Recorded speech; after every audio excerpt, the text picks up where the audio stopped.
بسم اللہ الرحمن الرحیم۔ محترم ناظرین و سامعین، صوفی اسٹوڈیو میں آپ کو خوش آمدید کہتے ہیں۔ ناظرین و سامعین، حضرت سیدنا زید بن اسلم رضی اللہ تعالی عنہ آپ فرماتے ہیں کہ میرے والد نے بتایا کہ ایک مرتبہ حضرت عمر بن خطاب لوگوں کے درمیان جلوہ فرما تھے۔ اچانک ہمارے قریب سے ایک شخص گزرا۔ اس نے اپنے بچے کو کندھوں پر بٹھا رکھا تھا۔ حضرت عمر بن خطاب رضی اللہ تعالی عنہ نے جب ان باپ بیٹوں کو دیکھا تو فرمایا، جتنی مشابہت ان دونوں میں پائی جا رہی ہے، خدا کی قسم میں نے آج تک ایسی مشابہت کسی میں نہیں دیکھی۔ یہ سن کر اس شخص نے عرض کی، اے امیر المؤمنین، میرے اس بچے کا واقعہ بہت عجیب و غریب ہے۔ اس کی ماں کے فوت ہونے کے بعد اس کی ولادت ہوئی۔ یہ سن کر آپ رضی اللہ تعالیٰ نے فرمایا، پورا واقعہ بیان کرو۔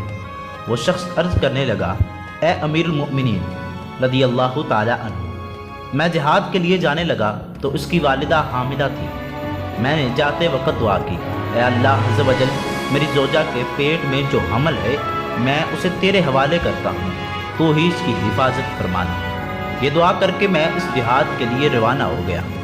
جب میں واپس آیا تو مجھے بتایا گیا کہ میری زوجہ کا انتقال ہو گیا ہے۔ مجھے بہت افسوس ہوا کیونکہ یہ میرے لیے بہت بڑا صدمہ تھا۔ ایک رات میں نے اپنے چچا زاد بھائی سے کہا، مجھے میری بیوی کی قبر پر لے چلو۔ چنانچہ ہم جنت البقیع میں پہنچے اور اس نے میری بیوی کی قبر کی نشاندہی کی۔ جب ہم وہاں پہنچے تو دیکھا کہ قبر سے روشنی کی کرنیں باہر آ رہی ہیں۔ میں نے اپنے چچا زاد بھائی سے کہا، یہ روشنی کیسی ہے؟ اس نے جواب دیا، اس قبر سے ہر رات اسی طرح روشنی ظاہر ہوتی ہے، نہ جانے اس میں کیا راز ہے۔ جب میں نے یہ سنا تو ارادہ کیا کہ میں ضرور اس قبر کو کھود کر دیکھوں گا۔ چنانچہ میں نے پھاوڑا منگوایا۔ ابھی قبر کھودنے کا ارادہ ہی کیا تھا کہ قبر خود بخود کھل گئی۔ جب میں نے اس میں جھانکا تو اللہ عز و جل کی قدرت کا کرشمہ نظر آیا کہ یہ میرا بچہ اپنی ماں کی گود میں بیٹھا کھیل رہا تھا۔ جب میں قبر میں اترا تو کسی ندا دینے والے نے ندا دی، تو نے جو امانت اللہ عز و جل کے پاس رکھی تھی وہ تجھے واپس کی جاتی ہے۔ جا اپنے بچے کو لے جا، اگر تو اس کی ماں کو بھی اللہ عز و جل کے سپرد کر کے جاتا تو اسے بھی صحیح سلامت پاتا۔ بس میں نے اپنے بچے کو اٹھایا اور قبر سے نکالا۔ جیسے ہی قبر سے باہر نکالا، قبر پہلے کی طرح دوبارہ بند ہو گئی۔ تو صحابی رسول نے بھی اپنے بیٹے کو اللہ عز و جل کے سپرد کیا تو اللہ عز و جل نے اسے قبر میں بھی زندہ رکھا۔